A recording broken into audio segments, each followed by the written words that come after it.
Hello and welcome back to the Georgia's Live podcast. I am your host, Travis Smith. Thank you guys for listening. This week we have a very special interview with the Mixtapes, a great 90s cover band out of Springfield. But first, let's go ahead and get to the website, georgiaslive.com, for all your information and tickets for shows that are happening here at Georgia's Majestic Lounge. Be sure to follow us on Instagram at Georgia's Majestic Lounge, and be sure to follow us on Twitter at Georgia's Majestic, and rate and subscribe to the podcast. I had a great interview with Johnny Shelton and the gang with the Mixtapes. Had them on the podcast to talk about their show coming up on Saturday night here at Georgia's Majestic, as well as some background history on the band, and had a great conversation. I'm going to go ahead and get them queued up right now. Hello? Hey, what's up? How are you? I'm great. How are you, Travis? I'm doing well. Thank you for coming on the Georgia's Live podcast. Hey, happy to be here. Okay, cool. Hello, everyone. How are y'all doing? Good. How are you? Doing well. I just wanted to get you guys on the podcast and talk about the Mixtapes and what you guys have been up to lately and get some background history. I know you guys have played multiple times here in Fayetteville at Georgia's, and it's always a good time and always a good turnout, and everybody always has a blast and are talking about it whenever you guys leave, so everybody's looking forward to this Saturday night for sure. Or Friday night, my bad. So you guys are going to be here at Georgia's, and what time does that show kick off? I believe doors are at 9:30 that night. We'll kick off a little after 10. Okay, yeah, that's right after our happy hour series. And is it just you guys playing in the back? Yep, just us. Cool. So it'll be an evening with. How exciting! So I've always been curious to know. Let's go ahead and get into kind of your history of the Mixtapes. How long have you guys been around? We played our first show the summer of 2013, so it's been right at 6 years now. Wow, that's crazy. Do you guys kind of still have the same lineup you started with, or? No, we've had, in the first 3 years, we actually had a lot of lineup changes, but the five of us that are generally there for all the Georgia shows, because we never played Georgia's with any of the old lineups, but this lineup that Fayetteville knows is about 3.5 years old. Nice. So how did the idea of the band come about? A friend of mine wanted to start a 90s band, and I told him it wasn't a good idea. Well, no, that actually sounds like it did something real underhanded there. No, my buddy Philip was starting a cover band, and he wanted it to be a 90s band. There were some 80s groups that were doing a lot of big shows in Springfield, and those were a good time. So we kind of went the 90s route with it, because he's the one who first got a group of people together to go through some stuff, and then a lot of time and change wound up happening, and it ended up here. Yeah, one of my favorite things about your guys' band is how diverse you are. You jump across a lot of different genres of the 90s with different vocals and stuff like that. Which man, you gotta play to your strengths. Absolutely. You figure out what everybody can do, and then try to do it. Do you have how do you guys choose who sings what? Do you kind of have somebody that usually stays in a particular wheelhouse, and if it's a different style, then somebody else will take it, or do you guys? I think it usually feels pretty obvious who's going to do what. Not in every case necessarily, but I know that there's no chance of me pulling off Rage Against the Machine well. So if we're picking up a Rage song, it's always Ryan.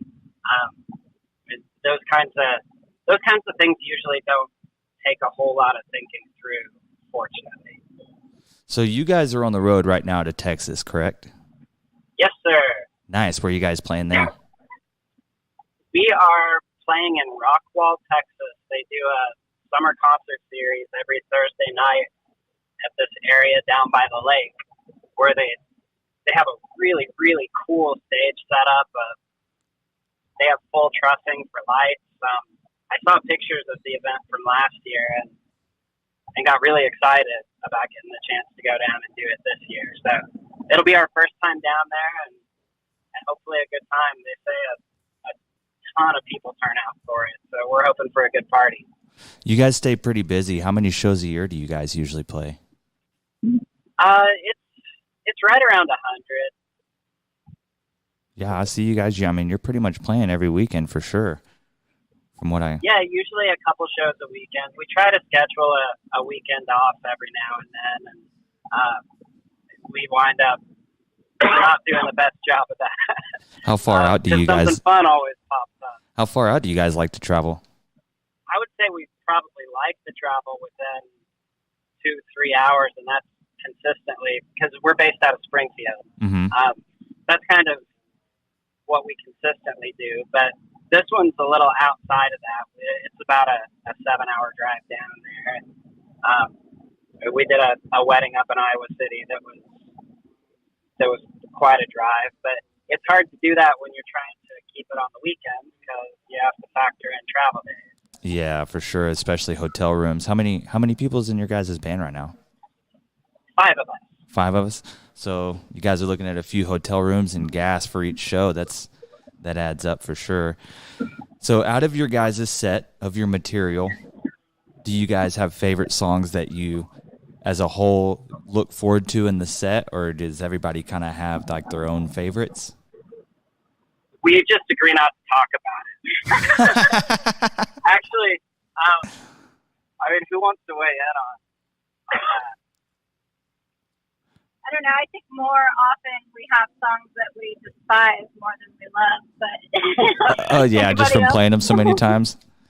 Yeah. We were playing with one of my bands, and we were playing a Led Zeppelin song, and I told him, I was like, I'm pretty sure I've probably played this song live at least 1,000 times, and it might be my most played song I've ever played. It's like there's a few that are just staples that never go away, but those are always everybody's favorites. So I know for me at least, the songs that you get tired of playing when it's a fun show and the crowd's good and the crowd's giving the energy back, the song's still fun. It's only when you get hired for an event and it's just the wrong choice of song for that particular room, and you know it 20 seconds in, that's when the song feels brutal to me. Yeah, it's that's exactly what I was about to say. There's definitely been songs where you look at on the set list for me where I'm just like, I don't know, and then whenever it gets there, it's probably one of the more fun songs of the set. I'm so glad that you guys have been able to come to Fayetteville and be able to return as many times as you guys have and always have the crowd that you have, especially here. Because, Johnny, I remember talking to you before you guys played here and throwing the room at you and being like, hey, this is super cool place to play, one of the best places you could possibly play around. And I'm glad that is still holds true with you guys. Oh, man, it's great. I think if the fun to George's ever wears off for me, it's probably time for me to be done with this for a while. Absolutely. Because those shows are, there's nothing more that you could really ask for in playing a club show. Well, I'll be coming to Springfield a few times coming up before the next time you guys play at George's, and I'll have you guys back on the podcast and get on there and we could talk about your next show coming up, and I definitely appreciate you guys coming on the podcast this time. Awesome. Thanks, Travis. Thanks for having us. No problem. All right, I'll see you guys at the show. Thank you. Thanks. See ya. All right, that was Johnny and the gang with the Mixtapes. I'd like to thank them for coming on to the George's Live podcast. As usual, you guys can go to the website at georgeslive.com for show information and for ticket information. And be sure to go onto our social media pages on Instagram. Follow George's Majestic Lounge there and at George's Majestic on Twitter. And thank you guys for listening, and be sure to tell your friends about the podcast, rate, and subscribe.